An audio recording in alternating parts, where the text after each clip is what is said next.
దేవునికి స్తోత్రం కలుగునుగాక. రండి ప్రియమైనటువంటి దేవుని బిడ్డలారా, దైవవాక్య ధ్యానములో ఆత్మీయంగా ఎదుగుదుగాక. నిత్యముగా దేవుడు మనతో మాట్లాడునుగాక. ఎటువంటి వ్యతిరేక హృదయం మనలో లేకుండానట్లుగా వాక్యాన్ని గ్రహించగలిగే కృపదేవుడు అనుగ్రహించాలి. 119వ కీర్తనలో 71వ వచనంలో ఈ విధంగా రాస్తున్నాడు భక్తుడు, నేను నీ కట్టడలను నేర్చుకొనున్నట్లు శ్రమ నొంది ఉండుట నాకు మేలాయను. అసలు శ్రమ మేలెందుకు అవుతుందండి? శ్రమ నొంది ఉండుట నాకు మేలు ఎలా అవుతుంది? దానికి ముందు మనం ఆలోచించాల్సింది, అసలు శ్రమలు ఎందుకు వస్తాయి? ఈరోజు శ్రమలు రావడానికి కారణం ఎవరు? మనలను శ్రమపరిచి ఆ శ్రమలో మనం గిలగిల కొట్టుకుంటుంటే మనల్ని చూసి సంబరపడేవాడా దేవుడు? పరులకు శ్రమ కలిగించి వారు ఆ శ్రమలో బాధపడుతుంటే చూసి నవ్వుకునేవాడా దేవుడు? కాదే. మరి శ్రమలకు కారణం ఎవరు? అదే 119వ కీర్తన 67వ వచనంలో, శ్రమలు కలుగక మునుపు నేను త్రోవ విడిచి తిని ఇప్పుడు నీ వాక్యమును అనుసరించి నడుచుకొనుచున్నాను. శ్రమలు కలగడానికి మునుపు నేను నీ త్రోవ వదిలేశాను. నా త్రోవే కరెక్ట్ అనుకునే స్థితిలో నేను ఉండిపోయాను. అందుకనే చాలామంది శ్రమలకి కారణం దేవుడు అని అనుకోవడానికి చాలా సులభంగా మాట్లాడేస్తారు. నేను మళ్ళీ అంటున్నాను, దేవుని సన్నిధిలో శ్రమలకి కారణం మనమే. మనము త్రోవ విడిచిపెట్టేసి, ఆ త్రోవ వదిలిపెట్టేసి మన ఇష్టం వచ్చినట్లుగా మనం ఉండడానికి ఇష్టపడడం వల్లే ఈరోజు ఇన్ని శ్రమలు పడుతున్నాం. అన్నీ బాగున్నాయి కదండి, చక్కగా ఉన్నాయండి, అన్నీ సమకూడి జరిగిస్తున్నాడు దేవుడు. మంచి కుటుంబంగా మలిచాడు మిమ్మల్ని, చక్కటి పిల్లలు, మంచి చేతి వృత్తి, వ్యాపారం, పాడి పంట, ఉద్యోగం, అన్నార్తులకు కొదువు లేకుండా కాపాడుతున్నాడు. 3 పూట్ల అన్నం తినగలిగే స్థితిలో ఉన్నాడు, అడుక్కునే స్థితిలో ఉంచలేదు. మరి ఇన్ని ఉన్నా సరే శ్రమలు ఎందుకు? రీజన్ ఒకటే, త్రోవ విడిచిపెట్టడం వల్ల. శ్రమలు కలుగక మునుపు నేను త్రోవ విడిచిపెట్టి తిని. ఈరోజు దేవుని మార్గాన్ని వదిలిపెట్టేసి మన ఇష్టం వచ్చినటువంటి మార్గంలోకి మనం వెళ్ళడం వల్ల దేవుని సన్నిధిలో శ్రమల పాలైపోతున్నాం. ఈ శ్రమలు మనల్ని ఏం చేస్తున్నాయంటే కృంగదీసేస్తున్నాయి. దేవుళ్ళో ఉండి కూడా మాకు ఇన్ని శ్రమలు ఎందుకు? దేవుళ్ళో ఉండి కూడా మేమెందుకు ఇంత బాధపడుతున్నాం? ఈ శ్రమలు మనల్ని ఎక్కడ తీసుకెళ్తాయని సామెతలు 24లో అంటది, శ్రమలు కలిగినప్పుడు నువ్వు ఆ శ్రమలకు కృంగిపోతే నువ్వు చేతగాని వాడివి అయిపోతావు అని ఉంది. ఈరోజు శ్రమలను మనం ఆహ్వానించాలండి. ఆ శ్రమలు కలుగుట నాకు మేలని అంటున్నాడు. దేవుని యొక్క సాన్నిధ్యంలో ఆలోచన చేస్తే యేసుక్రీస్తు వారు సైతం శ్రమలు పొందడానికే పంపబడ్డారండి. ఆయన మార్కు సువార్తలో 9వ అధ్యాయము 12వ వచనంలో ఒక మాట వ్రాయబడి ఉందండి. ప్రభువైన యేసు తన ప్రియ కుమారుడైన క్రీస్తుని పంపే ముందు ఆ క్రీస్తుని గురించిన ఒక విషయాన్ని చెప్పారు. అందుకు ఆయన, ఏలియా ముందుగా వచ్చి సమస్తమును చక్కబెట్టునను మాట నిజమే, అయినను మనుష్య కుమారుడు అనేక శ్రమలు పడి తృణీకరింపబడవలెనని వ్రాయబడుట ఏమి? ఎందుకు ఆయన శ్రమలు పడాలా? తృణీకరింపబడాలా? ఎస్, మీరు నేను కూడా శ్రమలు పడాలి, తృణీకరింపబడాలి. అప్పుడు అది మనకి మేలుగా చేయగలడని. ఎందుకంటే తన క్రీస్తు శ్రమల పాలు చేయడానికే పంపబడ్డాడనే సత్యము పంపించిన దేవునికి తెలుసండి. అపోస్తుల కార్యము 3వ అధ్యాయంలో 18వ వచనంలో, అయితే దేవుడు తన క్రీస్తు, బాగా చెప్పుకుంటున్నాడు చూడండి, తన క్రీస్తు. ఈరోజు మీరు కూడా తన బిడ్డలు అని అనుకోవాలి, నేను ఆయన బిడ్డను అని అనుకోవాలి. అందుకు దేవుడు తన బిడ్డలు, ఇక్కడ క్రీస్తుని బట్టి ఈ మాట అంటున్నాను. ఆ వారసత్వాన్ని పొందుకున్నాం, కుమారులం అయ్యాం గనుక దేవుడు తన క్రీస్తు శ్రమపడునని సమస్త ప్రవక్తల నోట ముందుగా ప్రచురపరిచిన విషయములను ఇలాగ నెరవేర్చెను. తన కుమారుడైన క్రీస్తు శ్రమ పడతాడన్న విషయం దేవునికి తెలిసే పంపాడండి.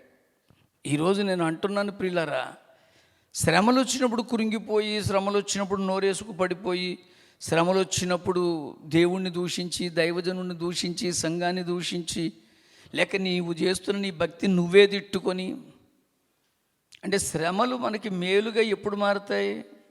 ఆ శ్రమ వస్తుందనే క్రీస్తులోకి నేను వచ్చింది, శ్రమలు వస్తాయనే. నేను ఆ శ్రమలన్నీ అనుభవించడానికే దేవుడు నన్ను సిద్ధపరచుకుంటున్నాడనే. ఈరోజు చిన్న మాట నేను అంటున్నాను, శ్రమలు వచ్చినప్పుడు ఎందుకు బెంబేలెత్తిపోతున్నావు మిత్రమా? శ్రమలు మేలుకరంగా మార్చుకోవడానికి మనం ప్రయత్నం చేద్దాం. శ్రమలను ఆశీర్వాదకరంగా చేసుకోవడానికి మనం అడుగుదాం. అననీయ అనేటువంటి ఒక వ్యక్తిని పిలిచి, ఇదిగోనయ్యా ఒక చర్మకారుని ఇంట సౌలని ఒక వ్యక్తి ఉంటాడు, అతనికి వెళ్ళి నువ్వు బాప్తిసం ఇవ్వంటాడు. నేను అంటున్నాను ప్రియులారా, నీవు లేచి తినదనబడిన వీధికి వెళ్ళి అక్కడ యూదాను వాని ఇంట తార్సువాడైన సౌలను ఒకడు ఉంటాడు, వాడి గురించి విచారించు. ఇదిగో అతడు ప్రార్థన చేసుకుంటున్నాడు. అతడు అననీయ అని ఒక మనుషుడు లోపలికి వచ్చి తాను దృష్టి పొందినట్లు తల మీద చేతులు నుంచుట అతడు చూస్తున్నాడు. ఇదన్నీ దేవుడు చెప్తున్నాడండి. దేవుడు చెప్తున్నాడు. ప్రభు దర్శనం అననీయతో చెప్తున్నాడు ఈ మాట, అబ్బాయి పలానా చోటికి వెళ్ళు, తిన్ననిదనబడిన వీధి, చర్మగారుడు కాదు, తిన్ననిదనబడిన వీధిలోకి వెళ్ళు. అక్కడ ఒకడు ప్రార్థన చేసుకుంటూ ఉంటాడు. ఆ ప్రార్థన చేసుకునే వాడికి కనబడుతుంది అననీయ అనేటువంటి ఒక మనుష్యుడు వచ్చి. ఎంత క్లారిటీ చూడండి దర్శనంలో. ఇప్పుడు ఏది పడితే అది దర్శనం చెప్పేస్తున్నారు. నాకు దర్శనం కలిగింది, నువ్వు నెగిటివిటీలో ఉన్నావు, లేకపోతే నువ్వు ఓడిపోతావు, ఇట్ట లేదండి. నేను మళ్ళీ చెప్తున్నాను, క్లారిటీ ఉంటుంది దేవుడిచ్చే దర్శనంలో. అననీయతో చెప్తున్నాడు ఏమని, అక్కడ ఒక అతను ఉంటాడు, అతనికి వెళ్ళి నువ్వు ప్రార్థన చేయి. అతడు ప్రార్థన చేసుకుంటూ ఉంటాడు. పైగా అననీయ అనేటువంటి ఒక మనుషుడు వస్తాడని, అతడు తన నెత్తి మీద చేతులు ఉంచుతాడని, ఆ తర్వాత అతనికి కట్టినటువంటి ఈ పొరలు ఊడిపోతాయి, దృష్టి కలుగుతుందని ముందే అతనికి నేను బయలుపరిచాను. అందుకు అననీయ, ప్రభువా ఎవరి దగ్గరికి వెళ్ళమంటున్నావు?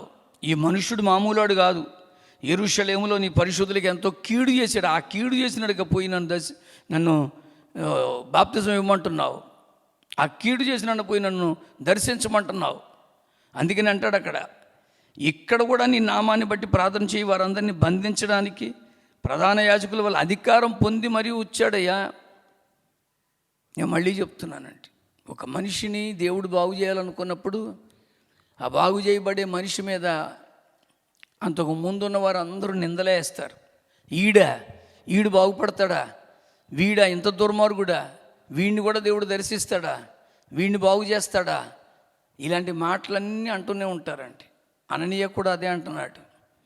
అప్పుడు దేవుడు ఏమన్నాడో తెలుసా అండి, అందుకు ప్రభువు, నువ్వు వెళ్ళవయ్యా, నువ్వు వెళ్ళి నేను చెప్పినట్టు చెయ్యి. అన్యజనుల ఎదుట, రాజుల ఎదుట, ఇజ్రాయేలు ఎదుట నా నామము భరించుటకు ఇతడు నేను ఏర్పరచుకున్న సాధనమే ఉన్నాడు. ఇతడు నా నామం కొరకు ఎన్ని శ్రమలు అనుభవిస్తాడో నేను చూపిస్తా. ఈ అననీయకి అప్పుడు కొంచెం తృప్తి అయ్యిందండి. అనేక మందిని ఇబ్బంది పాలు చేసినాడు, శ్రమల పాలు అవ్వాలి. అనేక మందిని ఊచకోత కోసినాడు, శ్రమల పాలైపోవాలి. వాడి ఉద్దేశం అది. కానీ దేవుడు నవ్వుకుంటున్నాడండి. ఎందుకని? అతన్ని అనేక మందిలో శ్రమల పాలు చేస్తానంటే అంత ఆనందంగా వెళ్తాడు అననీయ. అప్పుడు వెళ్ళి ఇస్తాడండి. అతనిలో అననీయ వెళ్ళి ఆ ఇంట ప్రవేశించి అతని మీ చేతుల నుంచి సౌలా సహోదరుడాన్ని వచ్చిన మార్గంలో కనబడిన ప్రభు యేసుని దృష్టి పొంది పరిశుద్ధాన్ని నన్ను పంపి ఉన్నాడని చక్కగా చెప్పాడు. అప్పుడు అతని కన్నులకున్న పొరలు రాలాయి. అతని సేవకు ప్రతిష్ఠించాడు, అన్నం పెట్టాడు, బాప్తిజం పొందిన తర్వాత ఆహారం పుచ్చుకొని బయలుదేరాడు. కానీ ఇక్కడ ఒక మాట అన్నాడండి, అతడు నా నామము కొరకు ఎన్ని శ్రమలు అనుభవించాలో. నేను మళ్ళీ చెప్తున్నాను, నిజంగా కొత్త నిబంధనలో 27 పుస్తకాలలో సగం పుస్తకాలకు పైగా ఈ శ్రమల పాలు చేయడానికి పిలువబడిన అపోస్తులుడైన పౌలే రాశాడండి. ఆమేన్. నేను అంటున్నానండి, ఈ శ్రమలు అనేవి లేకపోతే క్రైస్తవ్యంలో బలం అనేది లేదండి. అసలు ఒక మాట చెప్పనండి, సౌలుకి ఇంత ఆధిక్యత రావడానికి కూడా కారణం అతడు పొందిన శ్రమలే. ఆ శ్రమలన్నీ అతన్ని ఇంత ఆధిక్యతలోకి తీసుకొచ్చాయి. మరి ఏ భక్తుడు అన్ని పుస్తకాలు రాయలేదే? ఎవరు అన్ని పుస్తకాలు రాయలేదు కదండి. 14 పుస్తకాలు రాశారు వారే, పరిశుద్ధాత్ముడు చెప్తే. నేను మళ్ళీ చెప్తున్నాను, ఈరోజు మనకి ఏదైనా శ్రమలు వస్తున్నాయంటే దాని వెనకాల మేలుంది. దావీదు గొప్పోడే. దావీదు ఎప్పుడు గొప్పోడయ్యాడు? ఒక మాటలో చెప్పండి, గొలియాతు లేకపోతే దావీదుకి గొప్పతనమేలే. మోషే గొప్పవాడే, దేవుని ఇల్లంతట్లో నమ్మకమైన వాడే. కానీ ఫరో కఠినాత్ముడు అవ్వకపోతే మోషేకి ఆధిక్యత లేదే. నేను మళ్ళీ అంటున్నాను, ఇన్ని శ్రమలు మనకి రాకపోతే మనలో పట్టుత్వం రాదే. అందుకనే వస్తున్న శ్రమలను మేలుకరంగా మార్చుకోవడానికి, మరొక మాట చెప్పను, అనేక శ్రమలు మనం పొందాలండి. పొందిన తర్వాతనే మనకి పరలోక భాగ్యం. క్రైస్తవ్యంలో చాలామంది బాప్తిజం పొంది పరలోక రాజ్యానికి వారసులం అవ్వాలని కోరుకుంటారు, తప్పు లేదు. కానీ అలా పరలోక రాజ్యానికి వారసత్వానికి దేవుడు ముందు ఒక చిన్న క్లాస్ పెట్టారు. అపోస్తుల కార్యం 14వ అధ్యాయం 22వ వచనంలో ఏమన్నారో తెలుసా? శిష్యుల మనస్సులను దృఢపరచి, మీరు కూడా దృఢంగా ఉండండి, శ్రమలు వస్తున్నాయని కృంగిపోకండి. ఆ శ్రమలు ఎక్కడికి తీసుకెళ్తున్నాయో చెప్తుంది వాక్యం. శిష్యుల మనస్సులను దృఢపరిచి విశ్వాసమందు నిలకడగా ఉండండి, చెదిరిపోకండి. శ్రమలు వస్తున్నాయని ఊరికే నోరేసుకొని పడిపోయి అరిచేసేసి గీ పెట్టేస్తే ఏమీ రాదు. ఈరోజు చాలామంది అదే చేస్తున్నారు. శ్రమలలో మీరు ఏం చేయాలో తెలుసా అండి? నిలకడగా ఉండండి. అనేక శ్రమలు అనుభవించి మనము దేవుని రాజ్యములో ప్రవేశించాలి. సుఖవంతమైనటువంటి సౌకర్యవంతమైనటువంటి జీవితం కాదండి. శ్రమల అలలు ఉంటాయి, అలలకు తట్టుకోవాలి. శ్రమల అలలో నువ్వు నేను అటు ఇటు తిరగాలి, కానీ బలపరిచే దేవుడు ఉన్నాడు. నేను మళ్ళీ మీకు అర్థమయ్యేటట్టు చెప్తున్నా. శ్రమల అలలతో కొట్టబడి భ్రమల సుడులలో నెట్టబడి అటు ఇటు వంగిన బహుగా కృంగిన ఆదరిస్తాడు యేసుదేవుడు, పదును గలిగిన మ్రానుగా చేస్తాడు. ఖచ్చితంగా శ్రమలు రావాలి, అవి మనకి మేలుగా మారాలి. నేను అంటున్నాను, మనం అరిచి గీ పెడితే ఒరిగేది ఏదీ లేదండి.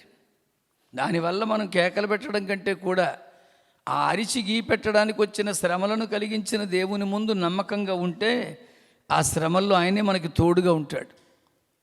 ఇర్మియా అనేటువంటి భక్తుని ద్వారా దేవుడు మాట్లాడుతూ 30వ అధ్యాయంలో 12-13 వచనాల నుంచి కింద వరకు చదివితే యెహోవా ఇలాగ సెలవిస్తున్నాడు. నీ వ్యాధి ఘోరమైనది, నీ గాయము బాధాకరమైనది, నీకు ఉన్న శ్రమలు కష్టమే.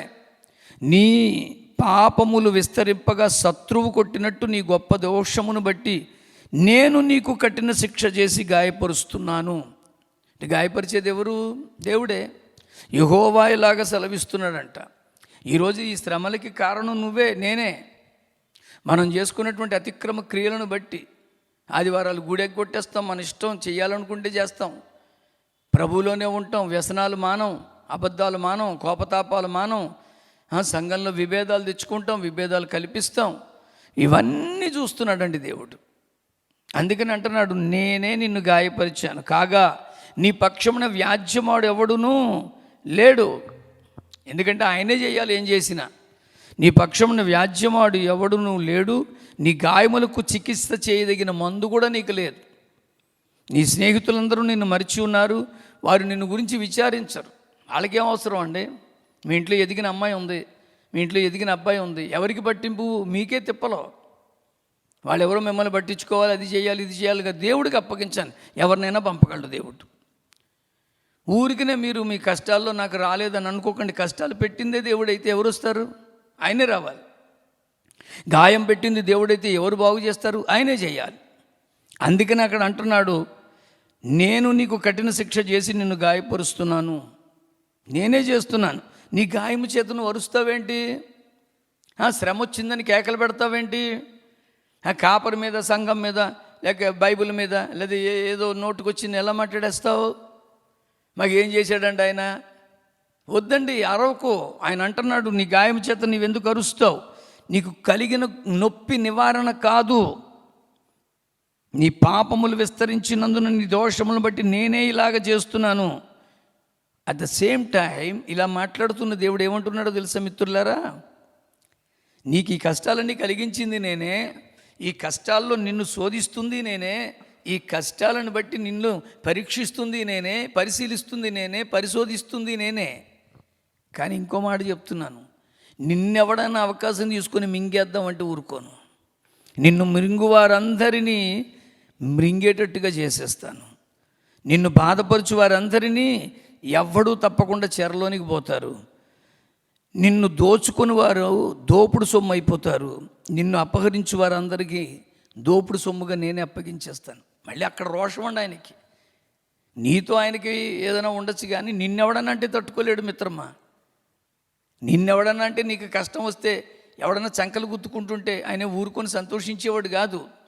నీలో నాలో మార్పు రావాలని తన బిడ్డల ఎడల ఆయన చేసుకునేది ఇదంతా.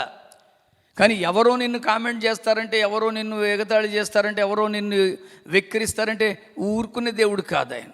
ఎంత బాగా చెప్తాడంటే, వారు ఎవరూ లక్ష్య పెట్టని సియోనని వెలివేయబడినదనియు నీకు పేరు పెడతారు. ఏం చేశాడంటే వీళ్ళ దేవుడు, ఇదిగో నమ్ముకొని ఏం చేశాడంటే అని వాళ్ళు అంటారు.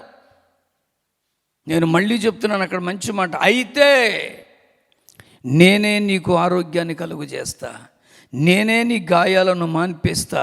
ఇదే యెహోవా వాక్కు. ఆయనే ఇస్తాడండి, అరవద్దండి. అవ్వలేదని శ్రమలు వచ్చాయని కష్టపడిపోయి ఇరుకులు పడిపోయి ఇబ్బందులు పడిపోతూ ఏదేదో మాట్లాడొద్దండి. Is going to do. ఆయనే చేయబోతున్నాడు. నువ్వెందుకు అరవడం, నేనెందుకు అరవడం? ఆ శ్రమల సమయంలో మనం ఒప్పుకుంటే చాలండి. చక్కగా దేవుని మాట్లాడుతుంది, ఆ శ్రమలలో మనకు ఓర్పు ఉంటే చాలు. ఆ శ్రమలు తట్టుకోవాలి. అందుకనే రోమపత్రికలో చెప్తారు, అందరికీ సుపరిచితమైన మాట, శ్రమలలో ఓర్పు రావాలి. రోమపత్రిక 5వ అధ్యాయంలో 3వ వచనాన్ని మనం గమనించినట్లయితే అక్కడ చెప్తున్నటువంటి మాట, అంతేకాదు శ్రమ ఓర్పును తీసుకురావాలి, ఆ ఓర్పు పరీక్షకు తీసుకురావాలి, ఆ పరీక్ష నిరీక్షణను, అంటే మంచి శీలము అని ఉంటుందండి, కింద శీలము అని రాయబడి ఉంది. శీలము అంటే క్యారెక్టర్. ఈరోజు మనకి ఆ నిరీక్షణ మనలను సిగ్గుపరచనివ్వదని. నిరీక్షణ కలుగు చేయని ఎరిగి శ్రమలయందును అతిశయపడుము. ఈరోజు శ్రమలు రానియండి, ఆ శ్రమల వెనక దేవుడు మేలు ఇవ్వబోతున్నాడు. గొలియాతు ఉన్నాడు కనుకనే దావీదుకు విజయం, ఫరో ఉన్నాడు కనుకనే మోషేకు విజయం. ఇలాగ ప్రతి క్యారెక్టర్లోనూ మనం చూసుకుంటే అక్కడ విజయం దేవుడు ఇవ్వడానికి సిద్ధంగా ఉన్నాడు. ఆ శ్రమలు అనుభవించడానికి యేసు సిద్ధపడ్డాడు కనుకనే సిలువలో విజయం పొందాడు, మరణాన్ని జయించగలిగాడు. ఆ శ్రమలు నాకు వద్దని అతను తోసేసి ఉండుంటే, ఆ రోజుల్లో యేసు ప్రభువు వారు నేను భరించలేని అనుంటే ఖచ్చితంగా ఈ యొక్క విజయం, ఈ ఉత్సాహం మనకు ఉండేది కాదు. అందుకనే స్పష్టంగా అంటున్నాను, శ్రమలు రానియండి, లెట్ us వెల్కమ్. ఆ శ్రమలే మనకి అతిశయంగా మారిపోవాలి. ఆయన కొరకు మనం శ్రమ పడితే ఆయన తోటివారం అవుతామంటారు. క్రీస్తు కొరకు నువ్వు శ్రమ పడతావు మిత్రమా? 8వ అధ్యాయంలో 17వ వచనంలో అక్కడే అంటున్నాడు, రోమాపత్రిక 8:17లో, మనము పిల్లలమైతే వారసులము. మనకి ఎప్పుడు ఆశీర్వాదానికే వారసులుగా ఉండాలనుకుంటాం. శ్రమలు వద్దా? శ్రమలు యేసుక్రీస్తు కూడా అనుభవించారుగా. ఆ శ్రమల్లో నువ్వు వారసుడు అవుతావు, అయితే ప్రభు దగ్గరికి రావా? శ్రమలు కూడా వస్తాయంటే ప్రభుని వదిలిట్టి వెళ్ళిపోతావా? ఎంత బాగా అంటుందండి వాక్యం, మనము పిల్లలమైతే వారసులం, అనగా దేవుని వారసులము, క్రీస్తుతో కూడా మహిమ పొందుటకు ఆయనతో శ్రమపడిన ఎడల క్రీస్తు తోడి వారసులం. ఆ తండ్రి ఒక సింహాసనం మీద కూర్చున్నట్లుగా మనం కూర్చోబెట్టుకుంటాడండి, అది వారసత్వం. కానీ క్రీస్తుతో పాటు శ్రమలు పొందడానికి నువ్వు సిద్ధంగా ఉన్నావా? ఆ శ్రమలలో మనకి ఆదరణ ఇస్తాడండి, ఆ శ్రమలలో మనల్ని దీవించడానికి ఇష్టంగా ఉన్నాడు.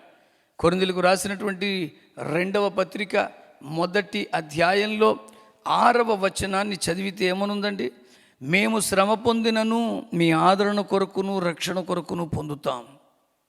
నిజంగా ఆలోచన చేయండి. ఈరోజు ఆ శ్రమలలో దేవుడు మనల్ని ఆదరిస్తాడండి, ధైర్యపరుస్తాడు. దేవుని యొక్క సన్నిధిలో శ్రమలు వస్తున్నాయని కృంగిపోవద్దు మిత్రమా. శ్రమలు తట్టుకోవడానికి ఇష్టపడితే, శ్రమలు ఓర్చుకోవడానికి ఇష్టపడితే, ఆ శ్రమలు మనలను దేవుని సన్నిధికి తీసుకెళ్తాయి. అద్భుతంగా దైవ రాజ్య వారసులం అవుతాం. ఈరోజు శ్రమలు రానియండి, ఆ శ్రమల్లో నాకు పరిష్కారము నా దేవుడు ఇస్తాడు. ఆ దేవుని యొక్క పరిష్కారం మనం పొందేంత వరకు నమ్మకంగా ఉందాం. శ్రమలను చూసి దిగులు పడిపోద్దు. యాకోబు అంటాడు 5వ అధ్యాయము 3వ వచనంలో వారు అంటున్నటువంటి మాట, యాకోబు 5వ అధ్యాయము 3వ వచనంలో, వాటి తుప్పు మీ బంగారము వెండియు తుప్పు పట్టినవి, వాటి తుప్పు మీ మీద సాక్ష్యముగా ఉండి అగ్నివలే మీ శరీరములను తినివేయును, అంత్యదినమున అందు ధనము కూర్చుకుంటారు. ఇదిగో అక్కడ చెప్తున్నటువంటి మాటలన్నీ కూడా మీరు భోగాసక్తులై ఈ లోకములో ఉన్నటువంటి వాటిని బట్టి మీరు చాలా ఎక్కువగా ఈ లోక సంబంధమైన వాటిని ఆలోచిస్తూ శ్రమలు వచ్చినప్పుడు దేవుణ్ణి తిట్టేస్తున్నాం. మనం సాక్షిగా ఉండాలండి, మనం సాక్షిగా ఉండాలి ప్రభు కొరకు. కానీ మనం సంపాదించుకుని ఘనకీర్తులు ఈ వెండి బంగారాలు ఒకరోజు తుప్పు పట్టి మన మీద ఆ తుప్పే సాక్ష్యంగా మారిపోద్ది, జాగ్రత్త. అందుకనే దేవుని వాక్యం ఎంత స్పష్టంగా అంటుందంటే, ఇలాగా ఈ లోక సంబంధమైన వాటి విషయంలో నీకు శ్రమ వస్తుందా, ఆ లోక సంబంధమైన వాటిని పొందుకోవడంలో నువ్వు శ్రమ పడిపోతున్నావా? వద్దండి, ఈ లోకమంతా వదిలిపెట్టుకోవడానికి శ్రమపడు. బైబిల్ అంటుందండి, కీడు చేసి శ్రమ పొందుట న్యాయమే, మేలు చేసి శ్రమ పొందుట మనకి మంచిది అంటాడు. ఈరోజు దేవుని వాక్యంలో శ్రమ వచ్చిందా? బైబిల్ ఏం చెప్పింది? శ్రమ కలిగినా, మీరు ఎవరికైనా శ్రమ సంభవించినా అతడు ప్రార్థన చేయండి. మీలో ఎవరికైనా సంతోషం కలిగినా అతడు కీర్తన పాడండి. ఈరోజు శ్రమలు రావని నేను అనట్లా, ఆ శ్రమల్లో ప్రార్థన చేద్దాం ప్రియులారా. ఈ శ్రమలు నాకు మేలుగా చేయి తండ్రి, ఈ శ్రమలను నేను తట్టుకోవడానికి కావలసిన ఓర్పును శక్తిని దయచేయమని అడుగుదాం. అట్టి శ్రమ నీకు మేలుగా మారునుగాక.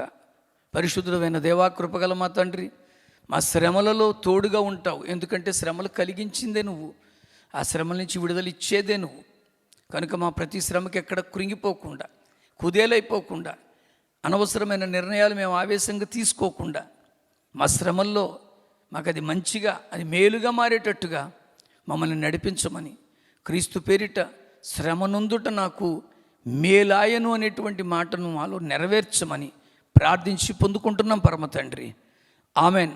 తండ్రి, కుమార, పరిశుద్ధాత్మ త్రియేక దేవుని సహాయ సంకల్పాలు సదా మీకు తోడే ఉండి నడిపించునుగాక.